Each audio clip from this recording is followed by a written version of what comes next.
good morning. Ako nga pala si Giselle, isang volunteer ng Binhi. Pwede ko bang malaman ang pangalan mo? Gabi.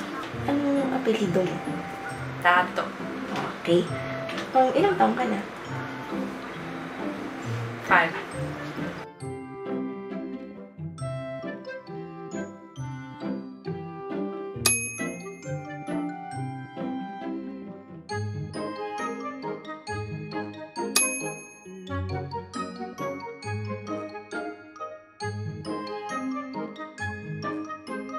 May mga itatanong lang ako tungkol sa mga natutunan mo sa Binhi.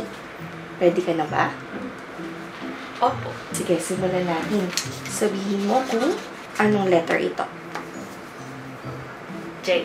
Okay? H. Ito. C. Ngayon naman, doon na tayo sa mga malalaking letra. Okay? Sige, anong letter ito? K. Ito. I. Okay? W.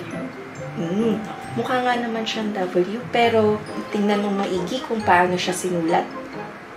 Tingin mo, anong letter ito? W. Sige. Ngayon naman, punta na tayo sa mga tunog ng letters. What's the sound of this letter? Okay. How about this? U. Okay, tama. Pwedeng isang tunog niyan ay U. Anong letter ba to? U. Naalala mo ba kung ano yung tunog ng letter na yan na tinuturo sa Binhi? A.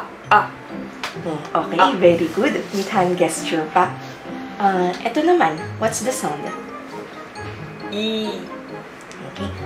Tama, pwede nga naman siyang E kung ito ay big letter. Pero, ito ay small letter. Isipin mo muna kung anong letter to at anong tunog. Okay, very good.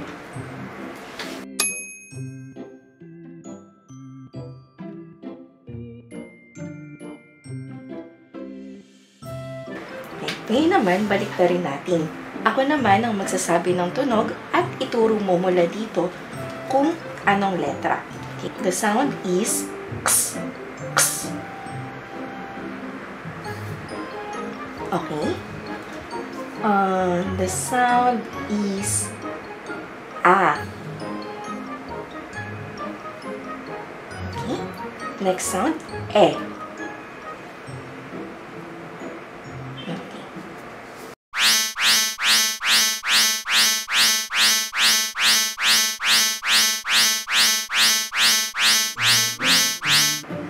Sabihin mo, Batman.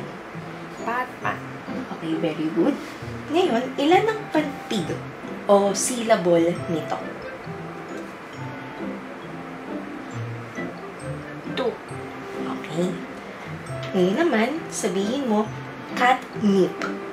Catnip. Okay. Ngayon, bigay mo nga ulit kung ilan yung pantig o syllable nito. 1. Sige, ulitin natin ha. Gawin natin ng mas mabagal. Cat, nip. Cat. Nip. Ilan ang syllable o pantig nito? 2. Okay, very good. Okay, ngayon naman, Gab, may mga ipapakita akong larawan sa'yo. Okay, ulitin mo nga yung sasabihin ko. Pig. Pig. Wig. Wig. Cat. Cat. Okay, very good. Ngayon, ituro mo nga kung aling dalawang litrato ang magkasing tunog o rhyming. Okay, sige. Pakinggan ulit nga natin yung mga salita. Sabi mo, pig. Pig. Cat. Cat. Magkasing tunog ba yung salitang pig at cat? Opo.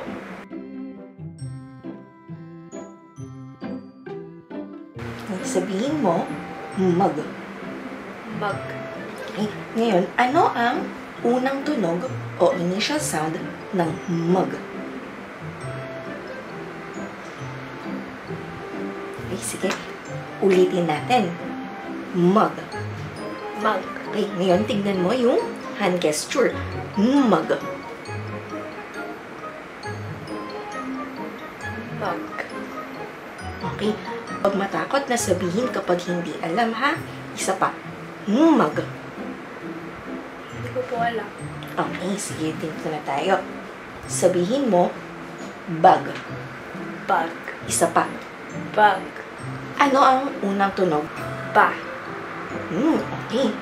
Tama yun. Yun yung unang dalawang tunog. Pero pakinggan mo na maigi. Ano yung unang tunog? Ba. Okay, sige. Doon naman tayo sa susunod.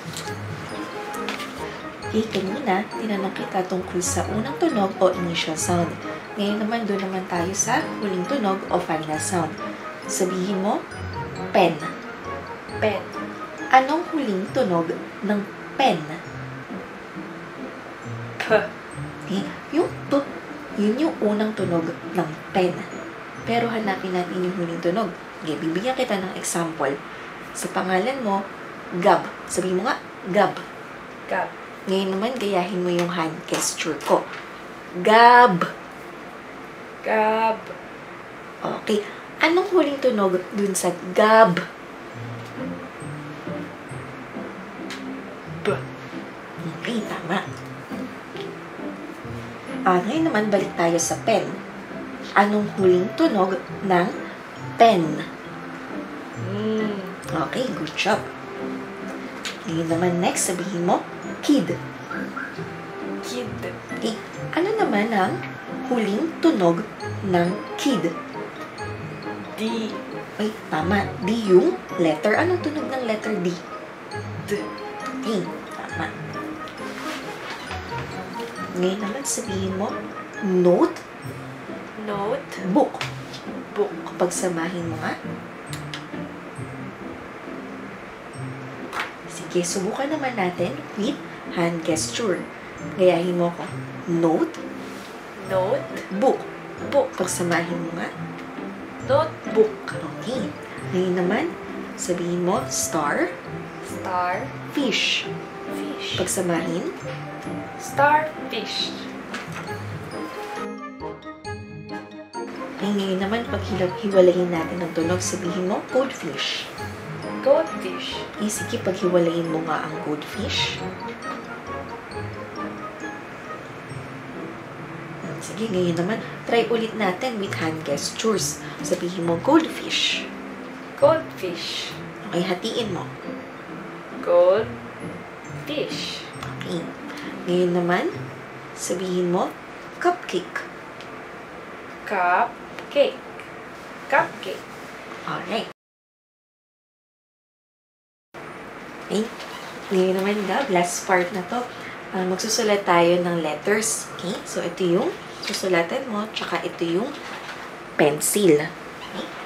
So, sulat mo yung letrang sasabihin ko. Okay? Ngayon, big letters muna, ha? Letter K. K.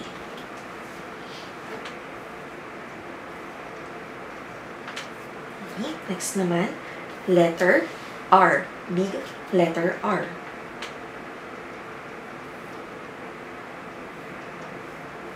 Okay, next, S.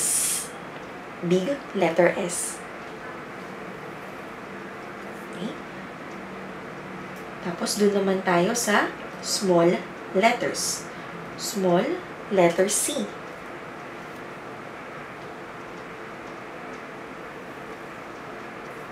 Okay, next, small letter Y.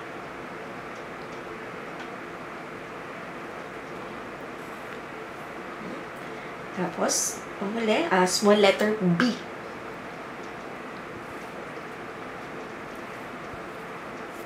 Okay, tama, letter B yan. Pero, yan ay malaking letter B. Try mo nga yung small letter B o baby letter B.